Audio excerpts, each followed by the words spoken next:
তো hello' guys, welcome to my channel tech online. তো আজি মই আপোনালোকক জনাম যে আছাম ৰেজিষ্ট্ৰেশ্যন, যিটো আছাম ফাৰ্মাৰ ৰেজিষ্ট্ৰেশ্যন কেনেদৰে কৰিব লাগে। সেইবাবে আপোনালোকে প্ৰথমতেতো ইয়াতে চাৰ্চ কৰি ল'ব আছাম ৰেজিষ্ট্ৰি বা এগ্ৰিষ্টেক আছাম চাৰ্চ কৰিব। তাৰপিছতে যিটো আপোনাৰ প্ৰথমটো লিংক আহিব তাতে ক্লিক কৰিব। ইয়াতে আপোনালোকে আপোনাৰ মোবাইলত দি ফাৰ্মাৰ হিচাপে লগ ইন কৰিব পাৰে, নহ'লে CSC দি লগ ইন কৰিব পাৰে। মোৰ CSC আছে, তো মই লগ ইন উইথ CSCত ক্লিক কৰিছোঁ। চ' লগ ইন উইথ CSCত ক্লিক কৰাৰ পাছতে ইয়াতে আপোনাৰ CSC ফাৰ্মাৰ ৰেজিষ্ট্ৰেশ্যন বায়'মেট্ৰিক বা OTP দি আপোনালোকে ইউজ কৰিব পাৰে। চ' ইয়াতে মই OTP দিয়ে কৰিম। চ' মই প্ৰথমতে মোৰ আধাৰ কাৰ্ড নাম্বাৰটো লিখি লৈছোঁ, তাতে ছাইডতে ক্লিক কৰিব। দেন অলপ ৱেইট কৰিব। ইয়াতে আপোনাৰ যিটো আধাৰ OTP হয়, আধাৰ OTP আপোনাৰ যিটো ৰেজিষ্টাৰ্ড মোবাইল নম্বৰ হয়, আধাৰ খোলোতে যিটো মোবাইল নম্বৰ দিয়া হৈছিল সেইটোলৈ এটা OTP যাব। চ' ইয়াতে সেই OTPটো ফিল কৰি ল'ব। চ' ইয়াতে মই মোৰ আধাৰ নম্বৰটো আধাৰ যিটো OTP হয় OTPটো ফিল কৰি লৈছোঁ। দেন ইয়াতে ভেৰিফাইড ক্লিক কৰিছোঁ, আপোনালোক ক্লিক কৰি ল'ব। দেন ইয়াতে কণ্টেক্ট ডিটেইলছ লিখিব দিব। ইয়াতে মোবাইল নম্বৰ, আপোনাৰ এটা যিকোনো ভেলিড মোবাইল নম্বৰ যিটো নেকি আপোনাৰ ইউজ কৰি আছে। চ' ইয়াতে মোবাইল নম্বৰটো এণ্টাৰ কৰি ল'ব আপোনাৰ।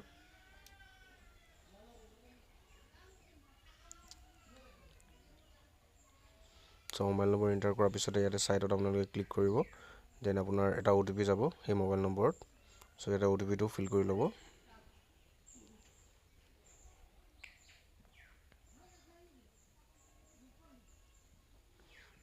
দেন ভেৰিফাই কৰিব। ইয়াত ইমেইল ID আছে, ইমেইল ID যদি আপোনালোকে দিওঁ বুলি ক'লেও পাৰে, নিদিওঁ বুলি ক'ব পাৰে। প্ৰায়বোৰ খেতিয়কৰ লগত হয়তো ইমেইল ID নাথাকিব পাৰে, চ' এইটো মেণ্ডেটৰী নহয়। চ' মই ইয়াতে মোৰ নাম লিখিব দিব।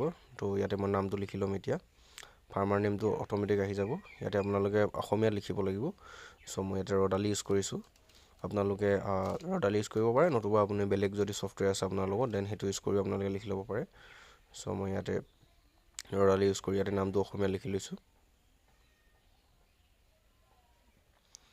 দেন নেক্সট তলতে ইয়াতে কেটেগৰী চিলেক্ট কৰিব দিব আপোনালোকৰ ST OBC MOBC যে হয়। চ' মই ইয়াতে ST হয়, তো ST চিলেক্ট কৰি লৈছোঁ। চ' নেক্সট ইয়াতে আপোনাৰ যিটো কেয়াৰ অফৰ নাম হয় সেইটো অসমীয়া লিখিব লাগিব। চ' মই ইয়াত অসমীয়াটো লিখি লৈছোঁ। দেন তললৈ আহিব আপোনালোকে। ইয়াতে আপোনালোকৰ এড্ৰেছো আছে।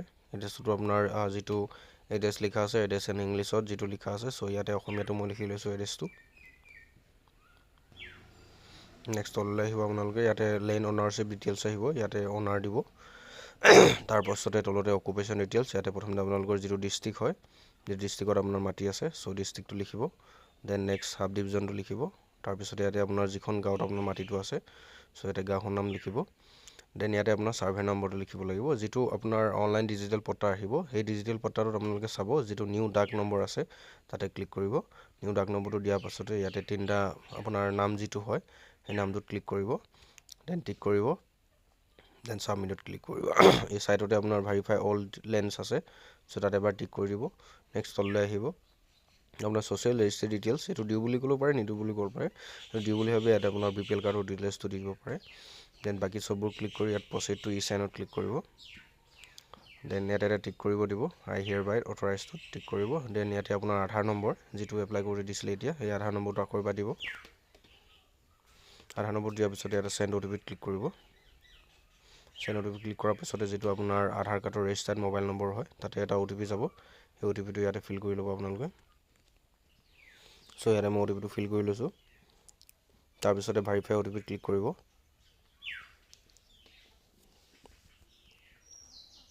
ইয়াতে ভেৰিফাই হৈ যাব। OTP ভেৰিফাই হোৱাৰ পিছতে ইয়াতে আপোনালোকৰ এটা পে'মেণ্ট কৰিব লাগিব। চ' মই CSC ID দি পে'মেণ্টটো কৰি ল'ম। চ' মই এটা পাছপৰ্টটো লিখি লৈছোঁ। দেন ইয়াতে ভেলিডেটত ক্লিক কৰিছোঁ।